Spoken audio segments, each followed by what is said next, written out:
أخي وأدخلنا في رحمتك وأنت أرحم الراحمين. إن الذين اتخذوا العجل سينالهم غضب من ربهم وذلة في الحياة الدنيا وكذلك نجزي المفترين. والذين عملوا السيئات ثم تابوا من بعدها وآمنوا إن ربك من بعدها لغفور رحيم. ولما سكت عن موسى الغضب أخذ الألواح وفي نسختها هدى ورحمة للذين هم بربهم يرهبون.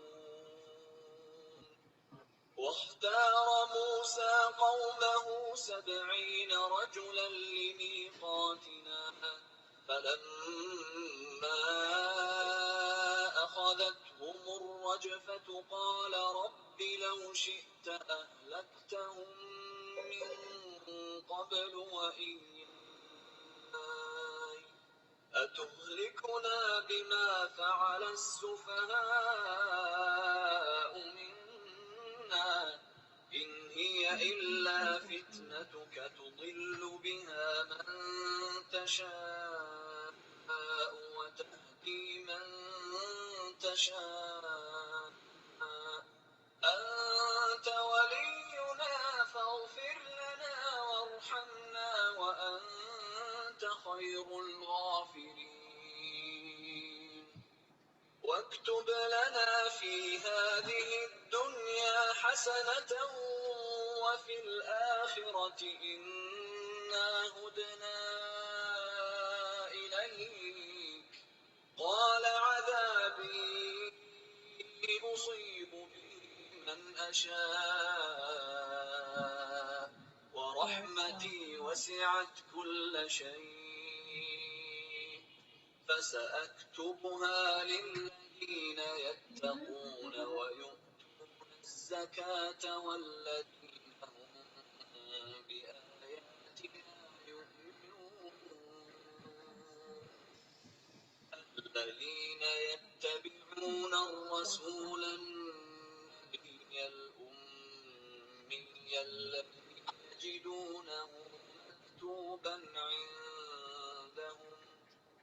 الذي يجدونه مكتوبا عندهم في التوراة والإنجيل يأمرهم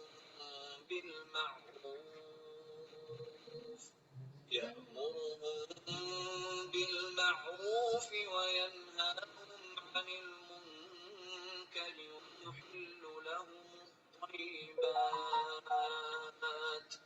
ويحل لهم الطيبات ويحرم عليهم الخبائث ويضع عنهم إصرهم والأغلال التي كانت عليهم. فالذين آمنوا به وعزروه ونصروه واتبعوا النور الذي أنزل معه أولئك هم المفلحون.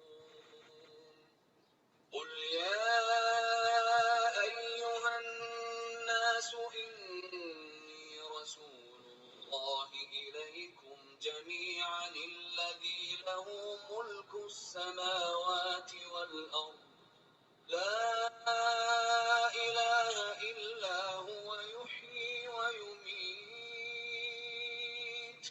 فآمنوا بالله ورسوله النبي الأمي الذي يؤمن بالله وكلماته واتبعوه لعلكم تهتدون. ومن قوم موسى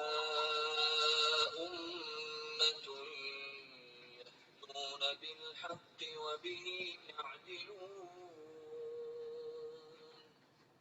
وقطعناهم 12 أسباطا أمما وأوحينا إلى موسى إذ استسقاه قومه أن اضرب بعصاك الحجر فانبجست منه 12 عينا قد علم كل أناس مشربهم وظللنا عليهم الغمام وأنزلنا عليهم المن والسلوى كلوا من طيبات ما رزقناكم وما ظلمونا ولكن كانوا أنفسهم يظلمون وإذ قيل لهم اسكنوا هذه القرية وكلوا منها حيث شئتم وقولوا حطة وادخلوا الباب سجدا نغفر لكم خطيئاتكم سنزيد المحسنين فبدل الذين ظلموا منهم قولا غير الذي قيل لهم فأرسلنا عليهم رجزا من السماء بما كانوا يظلمون واسألهم عن القرية التي كانت حاضرة البحر إذ يعدون في السبت إذ تأتيهم حيتانهم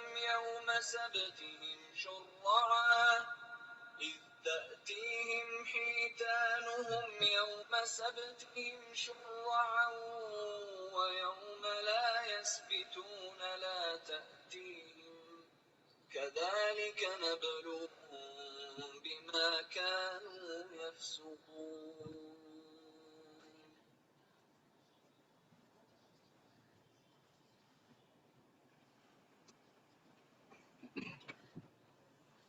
أعوذ بالله من الشيطان الرجيم بسم الله الرحمن الرحيم إن الحمد لله تعالى نحمده ونستعينه ونستغفره ونعوذ بالله من شرور أنفسنا ومن سيئات أعمالنا من يهده الله فلا مضل له ومن يضلل فلا هادي له وأشهد أن لا إله إلا الله وأشهد أن محمدا عبده ورسوله صلى الله عليه وسلم أما بعد فإن خير الحديث كتاب الله وخير الهدي هدي محمد صلى الله عليه وسلم وشر الأمور محدثاتها وكل بدعة ضلالة وكل ضلالة في النار. تمام تعریف اور شکر اللہ تعالیٰ ہی کے لیے ہے. ہم اس کی تعریف کرتے ہیں, اس سے مدد اور معافی طلب کرتے ہیں. ہم پناہ مانگتے ہیں اللہ عز و جل سے خود کی برائیوں سے اور تمام برے کاموں سے. جسے بھی اللہ کی ہدایت ملے اسے کوئی گمراہ نہیں کر سکتا, اور جسے اللہ نے گمراہ کیا اسے کوئی ہدایت نہیں دے سکتا. ہم گواہی دیتے ہیں کہ عبادت کا حقدار صرف اللہ ہے اور کوئی اس کا شریک نہیں, اور محمد صلی اللہ علیہ وسلم اللہ تعالیٰ کے بندے اور رسول ہے, اور اللہ اپنی سلامتی بھیجے اپنے آخری نبی پر, ان کے اہل عیال پر اور ان کے صحابہ پر. حمد و صلات کے بعد یقیناً تمام باتوں سے بہتر بات اللہ کی کتاب ہے, اور تمام طریقوں سے بہتر طریقہ محمد صلی اللہ علیہ وسلم کا, اور تمام امور میں سے برے کام دین میں بدعت والے کام ہیں. ہر بدعت گمراہی ہے اور ہر گمراہی کا انجام جہنم ہے. رب اشرح لی صدری ویسر لی امری واحلل عقدۃ من لسانی یفقہوا قولی. آج ہم انشاءاللہ تعالی سورۃ الاعراف آیت نمبر 151 سے لیں گے انشاءاللہ تعالی. جز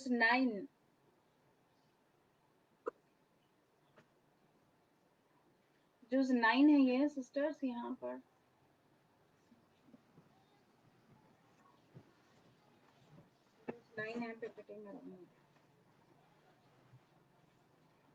جیسے کہ ہم نے پچھلی کلاس میں ہم موسیٰ علیہ السلام کے واقعات چل رہے تھے, موسیٰ علیہ السلام کی قوم کے بارے میں ہم نے پڑھا.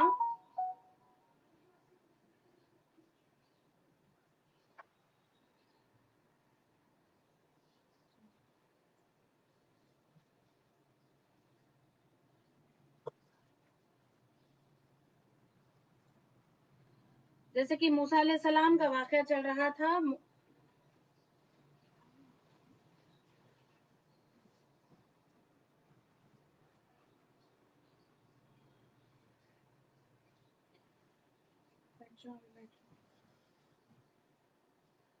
وہ موسیٰ علیہ السلام کی قوم کا واقعہ چل رہا تھا. ہم پڑھ رہے تھے، اور جب موسیٰ علیہ السلام کو اللہ تعالیٰ نے کوہ طور پر بلایا 40 راتوں کے لیے، ان کی قوم نے بچڑے کو معبود بنا لیا. اور جب ہارون علیہ السلام نے انہیں یعنی کہ قوم کو روکنے کی کوشش کی، تو ہارون علیہ السلام کی جان کے یہ لوگ دشمن ہو گئے. اس آیت میں اللہ تعالیٰ فرماتے ہیں کہ انہیں ذلت کا عذاب دیا جائے گا. سورۃ البقرہ میں ہم نے پڑھا ہے کہ جن لوگوں نے بچڑے کو معبود بنایا تھا ان کا قتل کیا گیا، کیونکہ یہی ان کی دنیا میں سزا تھی. اور پھر جیسے ہارون علیہ السلام نے کہا کہ قوم میری بات نہیں سنتی، میری بات نہیں مانتی تھی، وہ میرے جان کے دشمن ہو گئے تھے، تب موسیٰ علیہ السلام نے کیا کیا؟ اپنے بھائی کے لیے، خود کے لیے بھی اور اپنے بھائی کے لیے دعا مانگی اللہ تعالیٰ سے. قال رب اغفر لی ولی اخی وادخلنا فی رحمتک وانت ارحم الراحمین.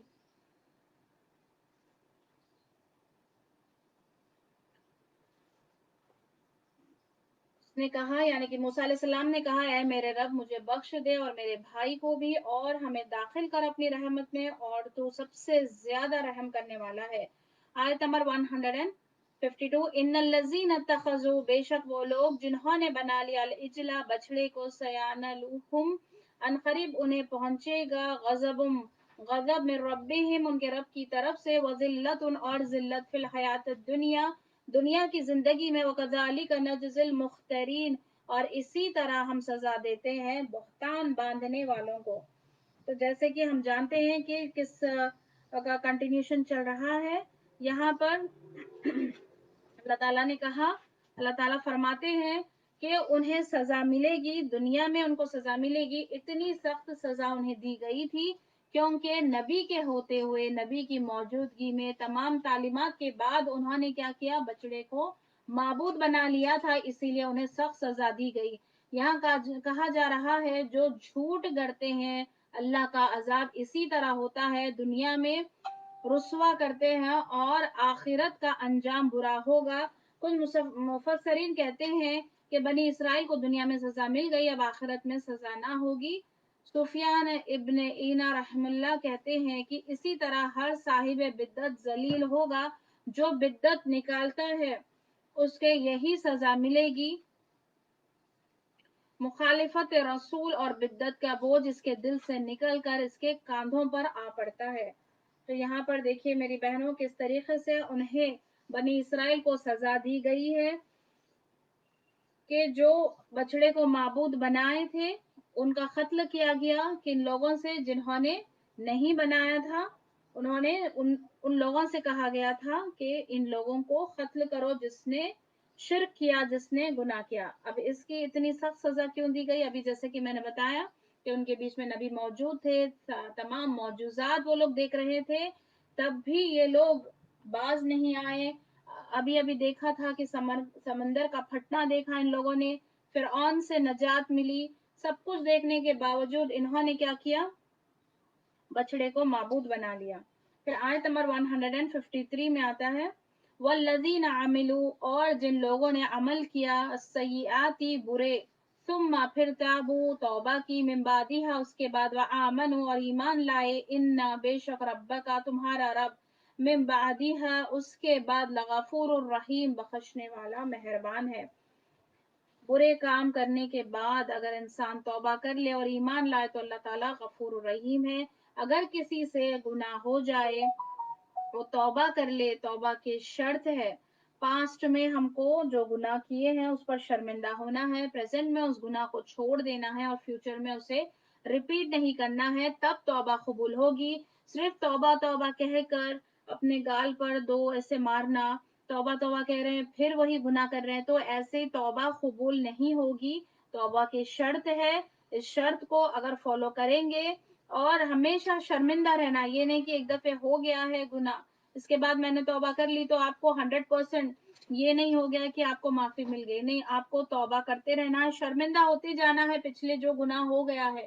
ہماری زندگی میں جو گناہ ہو گئے ہم سے، ہم کو شرمندہ ہونا ہے، کیونکہ کسی کو بھی پتہ نہیں ہے کہ وہ پکا معاف ہو یا نہیں، کیونکہ اللہ تعالیٰ جانتے ہیں۔ تو ہم کو شرمندہ ہونا ہے اور فوری اس وقت پہ اس گناہ کو چھوڑ دینا ہے، فیوچر میں کبھی بھی ریپیٹ نہیں کرنا ہے، تب جا کے توبہ قبول ہوگی۔ اور دل سے توبہ مانگنا چاہیے، اللہ تعالیٰ سے دل سے استغفار کرنا چاہیے۔ کچھ لوگ ایسے بھی ہوتے ہیں کہ صرف استغفار استغفار کہتے ہیں، بغیر معلوم کیے ہوئے، معنی نہیں معلوم کرتے، اور اپنے گناہوں پر ہم کو شرمندہ ہوتے رہنا ہے۔ پھر ابن مسعود رضی اللہ تعالیٰ عنہ سے سوال کیا گیا کہ ایک شخص کے بارے میں کہ کسی عورت سے زنا کر لے، پھر اس سے نکاح کر لے، تو اس کے بارے میں کیا ہوگا؟ تو اس آیت کی تلاوت کی گئی، جن لوگوں نے برے کام کیے پھر توبہ کر لے، ایمان لائے، راستے پر آ گئے، تو اللہ تعالیٰ اس کے بعد بخشنے والے اور رحیم ہے۔ تو لوگ کیا کرتے ہیں؟ غفور الرحیم کے غلط وہ کرتے ہیں، گناہ کرتے جاتے ہیں، کہتے ہیں کہ ہاں اللہ تعالیٰ غفور الرحیم ہے، معاف کر دیں گے، معاف کریں گے، لیکن یہ توبہ کی شرط ہم کو سامنے رکھتے ہوئے جب معافی ہوگی انشاءاللہ تعالی۔ اور کوئی بھی اپنے زندگی میں کوئی گناہ کر لے اور اس کے بعد میں بس ایک دفعہ توبہ کر لے تو کافی نہیں ہوگا، زندگی بھر ہم کو توبہ اور معافی مانگتے رہنا چاہیے ہم کو اللہ تعالیٰ سے، اور دوبارہ ریپیٹ نہیں کرنا چاہیے، اس کا خاص خیال رکھنا ہے، فوری اس گناہ سے دور ہو جانا چاہیے۔ آیت نمبر 154، وَلَمَّا سَكَتَ، اور جب ٹھہرا، فرو ہوا، ان موسیٰ علیہ السلام کا الغضب غصہ، اخذ الواح اٹھا لیا تختیاں، یعنی کہ جب موسیٰ علیہ السلام کا غصہ ٹھہرا، جب پہلے آیت میں ہم نے پڑھا تھا کہ غصے میں موسیٰ علیہ السلام جو تورات کی تختیاں دی گئی تھی انہوں نے بازو رکھ دیا تھا، اور ہارون علیہ السلام پر وہ غصہ ہونے لگے کہ کیا آپ نے قوم کی پیروی کی، یعنی کہ قوم کی حفاظت کی ہے، یہ لوگ تو بچڑے کو معبود بنا لیے۔ تو اب یہاں پر بتایا جا رہا ہے کہ اور جب ٹھہرا، فرو ہوا موسیٰ علیہ السلام کا غصہ، اٹھا لیا تختیاں، وفی نسختها، اور ان کی تحریر، نسختها کے معنی ہوتے ہیں کہ نسخہ یعنی کہ اوریجنل اور کاپی، یا دو بھی ہو سکتے ہیں۔ جب انہوں نے اٹھا لیا، ان تختیوں کو اٹھا لیا ہے، ہدن ہدایت، و رحمت اور رحمت، للذین ان لوگوں کے لیے، ہم لربہم اپنے رب سے، یرہبون ڈرتے ہیں۔ آیت نمبر 154 میں اللہ تعالیٰ فرماتے ہیں جب موسیٰ علیہ السلام کا غصہ تھم گیا تو انہوں نے تختیاں اٹھا لی، جب غصے میں رکھ دی تھی، ان تختیوں میں ہدایت اور رحمت تھی، جس طرح ہمارے لیے ہدایت اور رحمت قرآن میں رکھ دی گئی ہے، ہدایت قرآن میں رکھ دی گئی ہے، اسی طرح تورات میں موسیٰ علیہ السلام کی قوم اور ان کے لیے تختیاں رکھ دی، اس میں ہدایت اور رحمت رکھ دی گئی تھی ان لوگوں کے لیے جو اللہ سے ڈرتے ہیں۔ اب یہاں پر غور کرنے والی بات ہے میری بہنوں، یہاں پر بتایا جا رہا ہے ہدایت اور رحمت ہے اس میں ان لوگوں کے لیے جو اپنے رب سے ڈرتے ہیں۔ تو وہ تختیاں جنت کے جوہر سے بنائی ہوئی تھی، جب موسیٰ علیہ السلام نے انہیں اٹھا لیا تو اس میں رحمت اور ہدایت پائی۔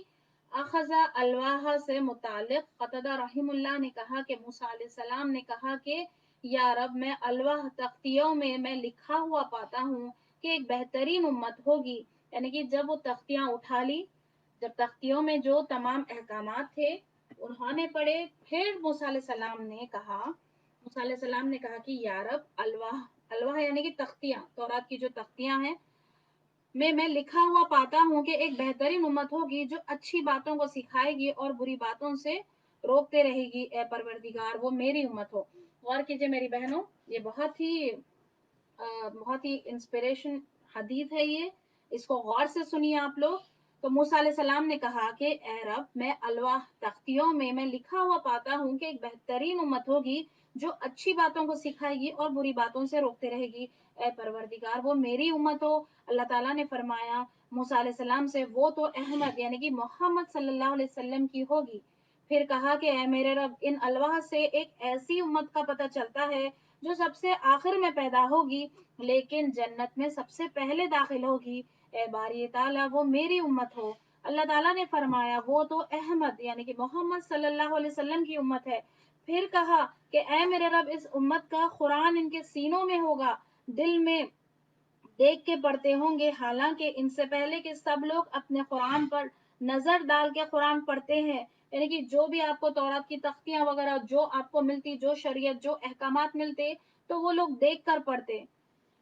تو یہ یہاں پر بتایا جا رہا ہے کہ وہ لوگ دل میں دیکھ کے پڑھتے ہیں، حالانکہ ان سے پہلے سب لوگ اپنے قرآن پر نظر ڈال کر پڑھتے ہیں، یعنی کہ دیکھ کر پڑھتے تھے.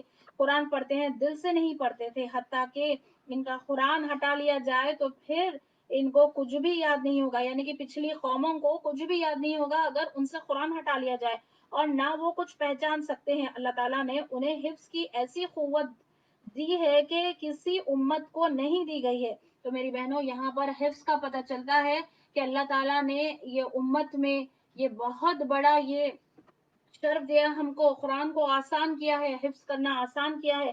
یہاں پر بتایا جا رہا ہے کہ کسی اور امت کو نہیں دی گئی ہے. تو موسیٰ علیہ السلام کہہ رہے ہیں اے میرے رب وہ میری امت ہو، یعنی کہ تورات میں یہ تمام باتیں پہلے سے بتا دی گئی تھی کہ محمد صلی اللہ علیہ وسلم آئیں گے، ان کے تمام صفت بتا دی گئے ہیں، اور وہ کہاں پر آئیں گے، وہ کیسے ہوں گے، تمام یہ چیزیں بتا دی گئی تھی.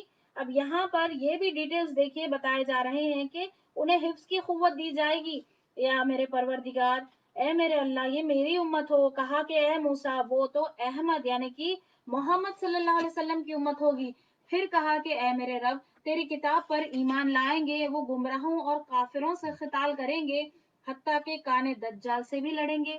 الہی وہ میری امت ہو. اللہ تعالیٰ نے کہا یہ احمد یعنی کہ محمد صلی اللہ علیہ وسلم کی امت ہوگی. موسیٰ علیہ السلام نے کہا کہ اے میرے رب الواح میں ایک ایسی امت کا ذکر ہے کہ وہ اپنے نذرانے اور صدقات خود آپس کے لوگ ہی کھا لیں گے، حالانکہ اس نعمت سے پہلے اس امت سے پہلے تک کی امت کا حال یہ ہوگا کہ کوئی صدقہ یا نظر پیش کریں گے اور وہ قبول ہوگی تو اللہ تعالیٰ آگ کو بھیجیں گے اور آگ اسے کھا جائے گی، اور اگر قبول نہ ہوگی تو رد ہو جائے گی تو پھر وہ اسے نہ کھائیں گے. آگ نہیں کھائے گی بلکہ درندے اور پرندے کھا جائیں گے، یعنی کہ وہ قوم کے لوگ بھی نہیں کھائیں گے. لیکن اب دیکھیے ہمارے یہاں اللہ کے نام پر ہم صدقات خیرات دیتے ہیں تو لوگوں کو کھلاتے ہیں. پچھلی امتوں میں ایسا ہوا کرتا تھا، صدقات خیرات وغیرہ جب بھی نکالتے تب ایک جگہ لے کر جا کر کوئی بھی جو بھی جانور ہو یا جو صدقات دے رہے ہیں وہ رکھ دیتے تو آسمان سے آگ آتی اور اسے وہ آگ وہ اسے ختم کر دیتی یا لے لیتی. ٹھیک ہے، اب اگر نہیں قبول ہوتی تو کیا ہوتا، وہاں پر وہ ویسے ہی رہ جاتے، قوم کے لوگ بھی نہیں کھاتے اور پھر اسے کوئی درندے پرندے یہ لوگ کھا لیتے. تو کھا جائیں گے. اللہ تعالیٰ ان کے صدقہ ان کے امیروں سے لے کر ان کے غریبوں کو دیں گے. یا رب وہ میری امت ہو. دیکھیں موسیٰ علیہ السلام کیسے ایک بات کے لیے اپنی امت سے کے لیے دیکھیں فیور میں کیسے مانگ رہے ہیں کہ یا رب وہ میری امت ہو، تو فرمایا یہ محمد صلی اللہ علیہ وسلم کی امت ہے.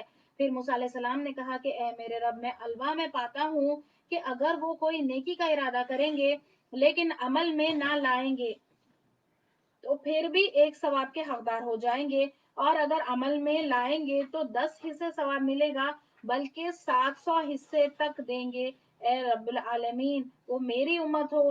فرمایا کہ وہ احمد یعنی کہ محمد صلی اللہ علیہ وسلم کی امت ہوگی. یعنی کہ ایک نیکی کا ارادہ کریں گے تو صرف ارادہ ہی کریں گے تب نیکی لکھ دی جائے گی، اور نیکی کا جب ارادہ کریں گے صرف ارادہ کریں گے تو نیکی لکھ دی جائے گی، اور اگر نیکی کر دیں گے تو پھر 10 نیکیاں 10 ثواب جو ہے 10 نیکیاں لکھی جائے گی، اور اگر عمل میں لائیں گے تو 10 حصہ ثواب ملے گا بلکہ 700 700 حصے تک بھی ہو سکتے ہیں، جیسے کہ ہم نے پچھلے پاروں میں ہم نے پڑھا ہے کہ 700 حصے تک بھی نیکیاں اللہ تعالیٰ ثواب لکھ دیں گے.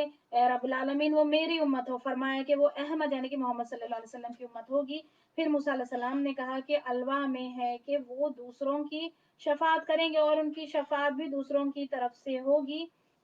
اے میرے رب وہ میری امت ہو. اللہ تعالیٰ نے فرمایا وہ احمد یعنی کہ محمد صلی اللہ علیہ وسلم کی امت ہوگی.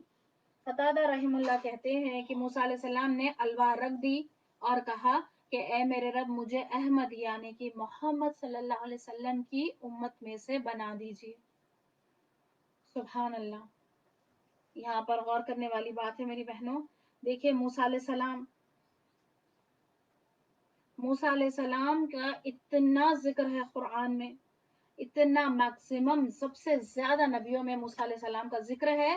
موسیٰ علیہ السلام کہہ رہے ہیں کہ جب اتنے ہم کو اللہ تعالیٰ نے اتنے آنر دیا ہے یہ ہمارے لیے، تب موسیٰ علیہ السلام الواح رکھ دیے، بازو میں تختیاں رکھ دیے اور کہنے لگے کہ اے میرے رب مجھے احمد یعنی کہ محمد صلی اللہ علیہ وسلم کی امت میں سے بنا دیجئے. تو ہم کو کتنا شکر گزار بندہ بننا چاہیے. میرے رب العالمین نے ہمیں اتنے سارے فیورز ہم کو دے دیے ہیں، الحمدللہ. کتنا بھی ہم شکر ادا کریں کم ہے میری بہنوں. اللہ تعالیٰ نے اتنے اجر رکھے ہمارے لیے. ہم امت محمدی ہے، ہم الحمدللہ اللہ تعالیٰ نے اتنے زیادہ بہترین ہمارے لیے اجر انعامات رکھے ہیں. دیکھیے میری بہنوں، رسول خود کہہ رہے ہیں، موسیٰ علیہ السلام جو کہ کلام کرتے ہیں اللہ سے، وہ کہہ رہے ہیں کہ مجھے محمد صلی اللہ علیہ وسلم کی امت میں سے بنا دیجئے. ہر کوئی اللہ کی کتاب سے فائدہ نہیں اٹھا سکتے ہیں میری بہنوں. خوش نصیب لوگ ہیں جو فائدہ اٹھا سکتے ہیں، جو ہدایت سمجھتے ہیں، جو ہدایت مانگتے ہیں اللہ تعالیٰ سے، رحمت مانگتے ہیں اور اسی سے رہنمائی حاصل کرتے ہیں. جو لوگ قرآن سے رہنمائی لیں گے انہیں دنیا میں کامیابی اور آخرت میں بھی کامیابی ہوگی. جب اس کتاب کو پیچھے ڈالا جائے گا یعنی کہ ان امپورٹنٹ سمجھیں گے، کوئی امپورٹنس نہیں دیں گے، اٹھا کر اوپر رکھ دیے ہم لوگ قرآن کو. اگر یہی حال رہا تو پھر قومیں پٹے گی، پھر قومیں ضرور برباد ہوگی. جس طریقے سے ذکر آ رہا ہے کہ اتنی قومیں ہلاک کی گئی ہے کہ وہ لوگ نبیوں کی باتوں کو نہیں مانتے. جو کوئی کتاب کو پیچھے ڈالیں گے، نہیں سمجھیں گے، قومیں پٹیں گی، زوال ہوگا ان کا، بدنام ہوگی قومیں. یہ اللہ کا وعدہ ہے میری بہنوں قرآن میں. تو قرآن کو سمجھنا ہے، قرآن کو امپورٹنس دینا ہے.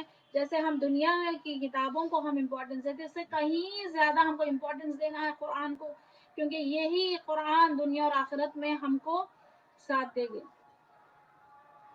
یہی قرآن ہم کو دنیا اور آخرت میں ہم کو کامیابی دلا سکتی ہے.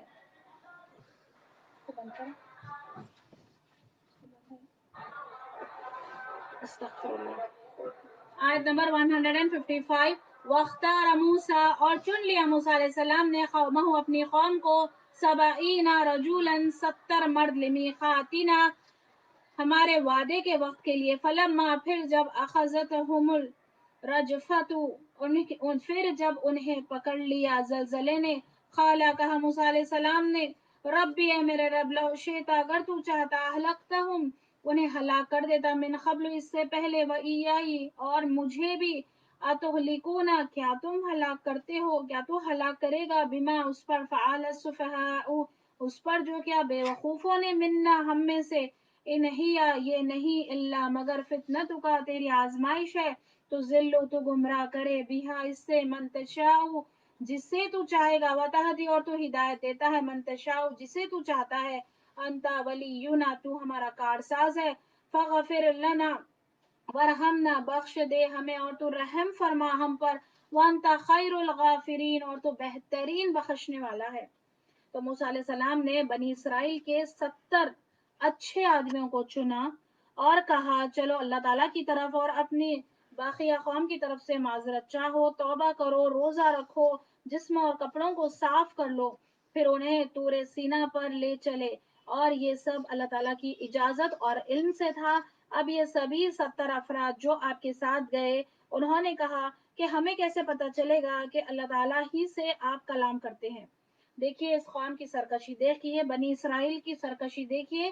اتنا سب کچھ ہونے کے باوجود جب انہیں نبی لے کر جا رہے ہیں پہاڑ پر کہ چلیے دوسروں کے لیے بھی چل کر قوم کے لیے بھی معافی مانگو، تو وہاں جاتے ہی ان لوگوں نے سوال کر دیا کہ ہمیں کیسے پتا چلے گا کہ آپ اللہ تعالیٰ ہی سے کلام کر رہے ہیں. اور کہا ہم بھی اللہ تعالیٰ کو دیکھنا چاہتے ہیں، ہم جب تک تم پر ایمان نہ لائیں گے، جب تک کہ ہم اللہ تعالیٰ کو ہم دیکھ نہ لیں علانیہ طور پر، یعنی کہ ہم سامنے دیکھنا چاہتے ہیں. تب اللہ کا قہر نازل ہوا ان پر، زلزلے نے آ پکڑا. سورۃ البقرہ میں ہم نے کافی ڈیٹیل میں پڑھا کہ صاعقہ ایک بجلی نے آ پکڑا انہیں، روح جسم سے نکل گئی اور وہ مر گئے. موسیٰ علیہ السلام یہ دیکھ کر اللہ تعالیٰ کے پاس آوزاری کرنے لگے، اے اللہ اگر تو ہلاک کرنا چاہتا ہے تو مجھے بھی ان کے ساتھ ہلاک کر دیتا. انہوں نے بے وقوفی کی حرکت کی ہے انہیں ہلاک کرنا چاہتا تو قوم کے سامنے ہی ہلاک کر دیتا. یعنی کہ موسیٰ علیہ السلام ایک ذمہ داری سے 70 آدمیوں کو اوپر پہاڑ پر لے کر آئے تھے. تو موسیٰ علیہ السلام گھبرا گئے. تو موسیٰ علیہ السلام یہی کہہ رہے ہیں کہ اگر تو ہلاک کرنا چاہتا تھا تو جب مچھڑے کو انہوں نے معبود بنایا تھا تبھی سب کے سامنے ہلاک کر دیتا. اب یہاں پر جب میں لے کر آیا ہوں ان کو ہلاک کر دیا, یعنی تو پھر مجھے بھی ہلاک تو کر دے. جب تو یہ واقعہ ایک آزمائش تھی, جیسے کہ اس آیت میں آتا ہے کہ یہ ایک آزمائش تھی. اللہ تعالیٰ نے انہیں معاف کیا اور دوبارہ زندگی بخشی. اللہ کا رحم بہت زیادہ ہے. دیکھیے اتنی دنیا میں بت پرستی چلتی ہے, شرک ہوتا ہے, نافرمانیوں کے کام ہوتے ہیں, گناہوں کے کام ہوتے ہیں, شیطان کی بندگی ہوتی ہے. اس کے باوجود دنیا پر اللہ کا رحم ہے. جو دنیا یہ بچی ہوئی ہے میری بہنوں, یہ دنیا بچی ہوئی ہے کیونکہ اللہ کا رحم اتنا وسیع ہے کہ دیکھیے شرک ہر جگہ شرک ہے, بدعت میں ہے لوگ, بت پرستی میں ہے, نافرمانی اتنی کر رہے ہیں لوگ, پھر بھی اللہ تعالیٰ ان کو بھی روزی پہنچا رہے ہیں, رزق ان کو بھی پہنچا رہے ہیں. دیکھیے کافروں کی دیکھیے لائف سٹائل, وہ بھی اپنی زندگی اچھے سے اچھے گزار رہے ہیں, لاوشلی گزار رہے ہیں. جب آپ دیکھیں گے یہ بڑے بڑے جو بھی یہ بزنس ٹائکونس وغیرہ جو بھی ہو, یہ لوگ کیا کرتے ہیں اپنی زندگی اتنی لاوشلی گزارتے ہیں. تو جب یہ لوگ نافرمانی شرک کے کام کرتے ہیں, کوئی بھی رہنے دو, کافر کوئی بھی, یہ لوگ ایسی اپنی زندگی گزار رہے ہیں دنیا میں کہ ہر ایک ان کے پاس فیسلٹی, ہر ایک لگژریس لائف ان کے پاس موجود ہو. کیوں؟ کیونکہ یہ اللہ کا رحم ہے کہ اللہ تعالیٰ فوری نہیں پکڑتے, اللہ تعالیٰ فوری نہیں پکڑتے. یہ اللہ کا رحم ہے, اتنا سب کچھ کرنے کے باوجود بھی یہ لوگ بچے ہوئے ہیں. اللہ تعالیٰ کی رحمت کے, حدیث میں آتا ہے, مسلم کی حدیث ہے کہ اللہ تعالیٰ کی رحمت کے 100 حصے ہیں, یہ اس کی رحمت کا ایک حصہ ہے جو مخلوق آپس میں ایک دوسرے پر رحم کرتی ہے. جتنی بھی مخلوق ہے, جتنی بھی مخلوق ہے آپس میں ایک دوسرے پر رحم کرتی ہے. اللہ تعالیٰ ایک حصے کو زمین پر یہاں پر بھیجے ہیں. وحشی جانور اپنے بچوں پر شفقت کرتی ہے اور اس نے اپنی رحمت کے 99 یعنی کہ 99 حصے اپنے پاس رکھے ہیں, صرف دنیا میں ایک حصہ بھیجا ہے. سبحان اللہ, سبحان اللہ. 99 یعنی کہ 99 حصے قیامت کے دن کے لیے بچا کے رکھے ہیں اللہ تعالیٰ نے.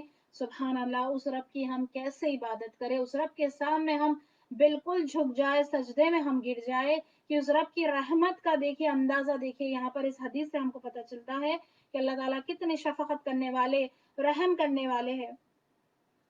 تو یہاں پر جب ان پر ایسا ہوا ہے, جب اور چن لیا موسیٰ علیہ السلام نے اپنے قوم میں سے 70 مرد ہمارے وعدے کے وقت کے لیے, پھر جب انہیں پکڑ لیا زلزلے نے اور بجلی کی کڑک نے, اور اس نے کہا ہے میرے رب اگر تو چاہتا انہیں ہلاک کر دیتا اس سے پہلے, اور مجھے بھی تو ہلاک کرے گا. اس پر جو کیا ان بیوقوفوں نے, یعنی کہ کچھ چند بیوقوفوں نے کہا کہ ہم اللہ تعالیٰ کو دیکھنا چاہتے ہیں علانیہ طور پر. یہ ایسا ہو نہیں سکتا, دنیا کی زندگی میں یہ پاسبل ہے ہی نہیں کہ کوئی اللہ تعالیٰ کا دیدار کرے. ہاں قیامت کے روز اللہ تعالیٰ کا دیدار ضرور ہوگا, وہ بھی مومنوں کو ہوگا. ہم دعا کرتے ہیں اللہ تعالیٰ سے کہ اللہ تعالیٰ ہم سب کو اپنا دیدار کروائے, آمین.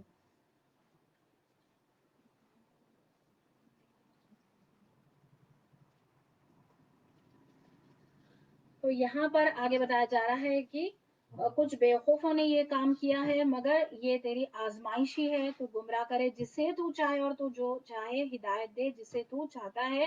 تو ہمارا کارساز ہے, بس ہمیں بخش دے اور تو ہم پر رحم فرما, اور تو بہترین بخشنے والا ہے. وَاكْتُبْ لَنَا, اور لکھ دے ہمارے لیے, فی ہذہ اس دنیا حسنۃ وفی الآخرۃ انا ہدنا الیک, یعنی کہ اور لکھ دے ہمارے لیے اس دنیا میں بھلائی اور آخرت میں بھی بھلائی, بے شک ہمیں رجوع کرنے والے ہیں تیری طرف.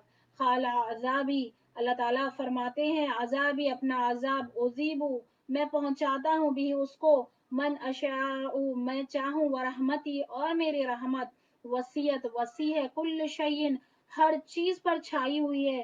فَسَأَكْتُبُوهَا سو میں ان قریب وہ لکھ دوں گا, للذین ان لوگوں کے لیے, یتقون جو ڈرتے ہیں, یؤتون اور دیتے ہیں زکوٰۃ, والذین اور وہ لوگ, ہم بآیاتنا یؤمنون وہ ہماری آیات پر ایمان رکھتے ہیں. تو دنیا میں اچھائی لکھ دے, جو ہے یہ دعا موسیٰ علیہ السلام کر رہے ہیں کہ دنیا میں اور آخرت میں ہمارے لیے اچھائی لکھ دے. یہی دعا ابراہیم علیہ السلام کی دعا یہی رہی ہے, محمد صلی اللہ علیہ وسلم کی یہ دعا رہی ہے, اور یہاں پر موسیٰ علیہ السلام نے بھی یہی دعا کی ہے کہ دنیا میں بھی بھلائی لکھ دے اور آخرت میں بھی.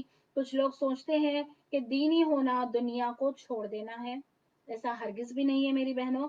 ہمیں اچھائی مانگنا ہے. کچھ لوگ سوچتے ہیں کہ دینی ہونا ہے تو پھٹے پرانے کپڑے پہنے, نہ خوشحال رہے, نہ کچھ اچھی ڈریسنگ کرے. نہیں, ایسا نہیں ہے, بالکل بھی ایسا نہیں ہے. پچھلے آیتوں میں بھی ہم نے پڑھا ہے کہ اللہ تعالیٰ خوبصورت ہے اور خوبصورتی کو پسند کرتے ہیں. تو یہ خوبصورتی ہم کو بتانا ہے تو ہمارے اپنے محرم کے سامنے, ایسا نہیں کہ بالکل باہر نہیں نکل سکتے ہیں, ایسا کہے کہ اس حدیث کو ایسے مس انٹرپریٹ کر کے ہم ایسا نہیں کر سکتے ہیں, بلکہ ہمارے اپنے محرم اپنے شوہر کے لیے تیار ہوئیے, گھر والوں کے لیے, گھر کے لیے, باہر کے لیے نہیں بلکہ. تو یہاں پر یہی بتایا جا رہا ہے کہ دنیا اور آخرت کی بھلائیاں ہم کو مانگنا ہے. کچھ بہنیں سوال کیے تھے کہ ہم آگے ہم ترقی کے لیے ہم کیا دعائیں مانگ سکتے ہیں, یا پھر یہ جو ہے لالچ ہوگی, مجھ سے کہہ رہے تھے. میں نے کہا کہ نہیں, ہم کو ہر چیز اللہ تعالیٰ سے مانگنا ہے. اللہ تعالیٰ ہمارے لیے جو بہتر ہے کہ ہم کو مال بھی ملے تو ہم اللہ کے قریب ہو, کہ ہم اس میں اللہ تعالیٰ کے لیے اللہ کی راہ میں ہم خرچ کریں. کوئی بھی اگر ہم علم مانگ رہے ہیں اللہ تعالیٰ کی راہ میں, ہم کو علم ملے کہ اس علم کو ہم دین کی راہ میں لگائے. یعنی کہ کوئی بھی جو اگر انگلش کی اسٹڈیز وغیرہ کے یہ جو علم, جو دنیاوی علم بھی اگر ہم کو ملے تو ہم یہ دینی علم میں بھی ہم لگا سکتے ہیں. یعنی کہ کوئی اگر ڈاکٹر ہو تو اللہ کی راہ میں وہ لوگ اپنے پیشنٹس کو دیکھتے ہیں. جو بھی مدد ہو سکے, جو بھی اللہ کی راہ میں جو کچھ ہم کر سکتے ہیں کر سکتے ہیں. تو دنیا کی بھلائیاں بھی مانگنا ایسا نہیں ہے. اگر ایسا ہوتا تو پھر قرآن میں یہ دعا کیوں آتی کہ ربنا آتنا فی الدنیا حسنۃ وفی الآخرۃ حسنۃ وقنا عذاب النار. اے میرے رب مجھے دنیا میں بھی بھلائی عطا کر. دنیا کی بھلائیاں تمام چیزیں آ گئی, اس میں صحت ہے, عافیت ہے, خود کے لیے, بچوں کے لیے اچھی جو بھی دنیا کی اسٹڈیز ہو, اچھی نیک توفیق, ہدایت, رحمت, ہر چیز دنیا کی بھلائی آ گئی ہے. اور آخرت کی بھلائی کیا ہے, مرنے سے ہماری آخرت کا شروع ہو گیا ہے کہ اچھے اچھے فرشتے ہمارے لیے نازل ہو, خبر میں ہمارے لیے سوالات جو پوچھے جائیں گے وہ آسان ہو, اور پلسرات کا راستہ ہم آسانی سے گزر جائے ہم, اور ہمارا عمل نامے سیدھے ہاتھ میں ہو. یہ تمام آخرت کی بھلائیاں ہیں. جنت الفردوس میں علیہ السلام مقام ہو, تمام یہ آخرت کی بھلائیاں. تو دو بھی ہم کو مانگنا ہے, دنیا میں بھی مانگنا ہے. کچھ لوگ صرف دنیا دنیا دنیا ہی مانگتے ہیں, لیکن ایسا نہیں ہے. ایسا پہلے ہم پاروں میں پڑھ چکے ہیں, جو صرف دنیا مانگیں گے وہ خسارے میں رہیں گے. اس لیے میری بہنوں, دنیا میں دنیا کی بھلائی اور آخرت کی بھلائی دو بھی مانگنا ہے.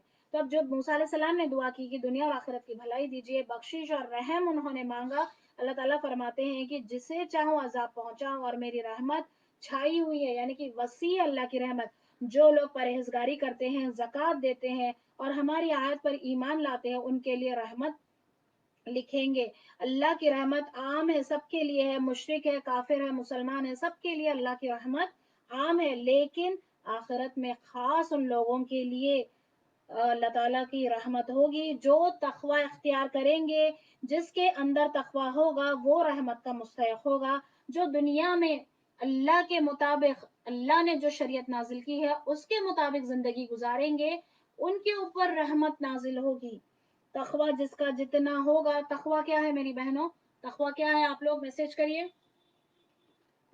ہم نے کتنے دفعے ہم نے لیا ہے پہلے, تقوی کیا ہے, تقوی کیا ہے. چلیے سب لوگ میسج یہاں پر جواب دیجیے.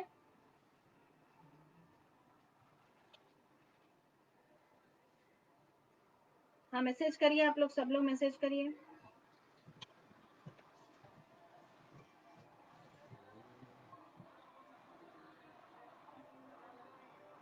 تقوی کیا ہے, آپ لوگ جواب دیجیے.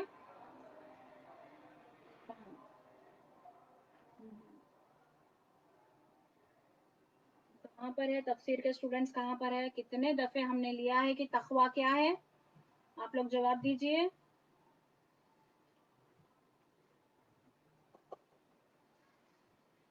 ہم لوگ کافی دفعے ہم لوگ بایوڈاٹاز میں بھی دیکھتے ہیں اچھے تقوی والے لوگ, ہم تقوی والے پرہیزگار لوگ ہم چاہتے ہیں, ہم خود بھی تقوی والے نیک لوگ ہیں. ملیہ خاتون یس, ماشاء اللہ, بارک اللہ.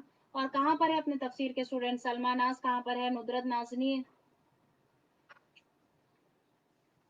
سمیہ تبسم,